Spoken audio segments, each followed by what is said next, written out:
Hey y'all, this morning we're going to be working on a small mechanical project. Hopefully nothing too serious or too time consuming. But anyway, the other morning the wife and I were getting ready to head to work, do our little carpooling thing, which isn't always fun, I might add, for you gentlemen out there. No, seriously. But anyway, she happened to be observant, looked down underneath the car, and noticed a couple of drops of oil on the driveway, located on the passenger side front, right beneath the, what I'd say, the radiator and AC compressor area. Anyway, so this morning I got up, got underneath there and discovered what it was. So stay tuned and I'll show you what it is and how to fix it. This is Cody with Texas Patriot Off-Road and Outdoors. So here's what we're working on, a 2016 Ford Explorer. It does have the venerable 3.5 liter V6 in it. So I have already taken the liberty to take the little cover off the sucker here. It goes on the top of your motor. Already got that going. It's got two fasteners in the rear. Those things are right back yonder, there and there. Anyway, just to give you a little more access in case we need to come up from the top to access this issue. So anyway, let's go underneath and I'll show you what it is. All right, so here's all the oil drippage and the carnage underneath. So anyway, had to do a little bit of tracking, started the engine up, and once I did that, could most definitely tell. Let's see if we can get the camera back there. It is coming from that oil pressure switch, they call it. So anyway, when that thing fails, because it is an oil pressure switch, so obviously it interacts with the oil system, apparently it'll fail and it'll cause it'll cause oil to come through the center of the switch there, leak out around the connector, and just cause an utter mess. So anyway, it should be pretty straightforward. I believe it's a 21 millimeter socket or 13/16. I'm going to try to access it from underneath and see if we can get that thing removed. I have already called a couple of part stores. They're around 16 bucks, non-Ford Motorcraft, but aftermarket brand, about 16, 20 bucks. But anyway, we're going to get that going. Hold tight. All right, so we've got a 3/4 ratchet. I don't know if y'all can see that.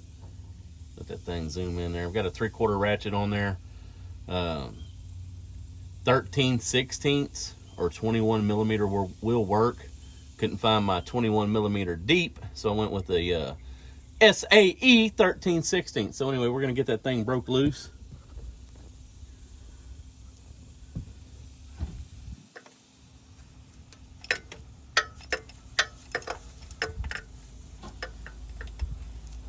Help if y'all can see what I'm doing here.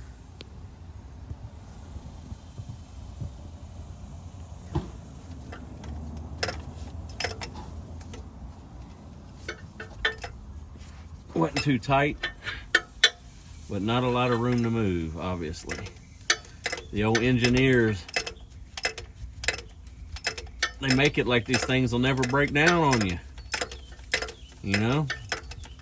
or the manufacturer wants them so difficult to work on that you got to bring them to the dealership. You know what I'm saying? See if that thing is hand loose. It is. Alrighty then. And we had some Earl come out. So anyway, this is your sensor. Where are we at? There we go.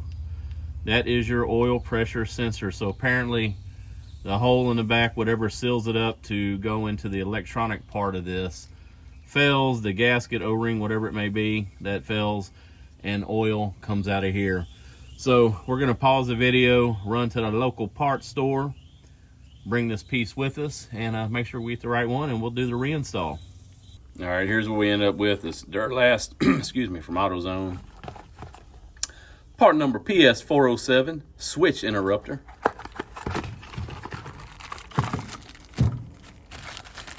There we go.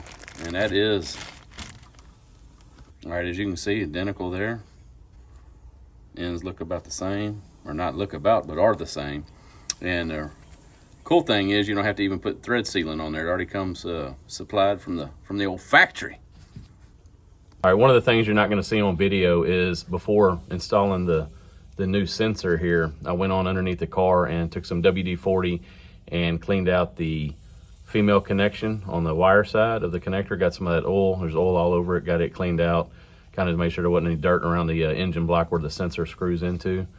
and got that prepped. So we're gonna jump under the car and get this thing installed.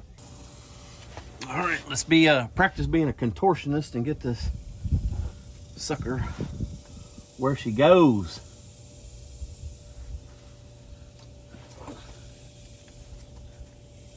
And again, it's imperative when you're doing this, try not to get any dirt inside the fitting or the boss where this screws in.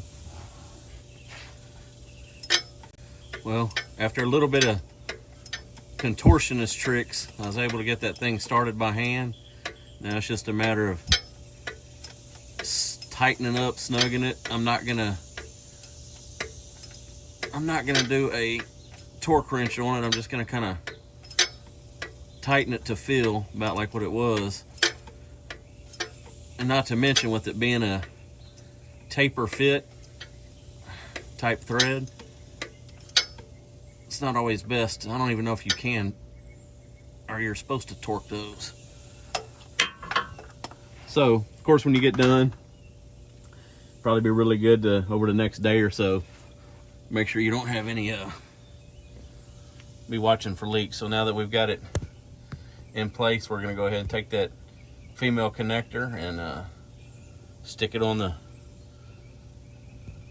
not stick it on there, but we're gonna take the female connector and plug it in.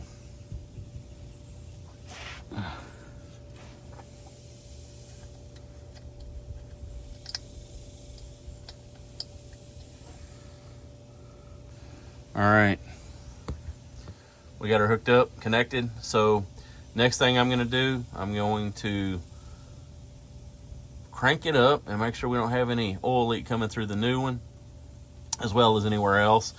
Before doing this, I did check the oil level before I pulled it up on the ramps, because it had been leaking obviously for a little while. Still had good, decent oil level, so that's a good thing. So that's one thing you need to make sure when you do this job, that you check your oil before and after, because when we pulled the old fitting out, or excuse me, the old sensor, it squirted out quite a bit of oil on the ground. So again, check your oil. So let's crank her up, see what happens. No oil, looks good.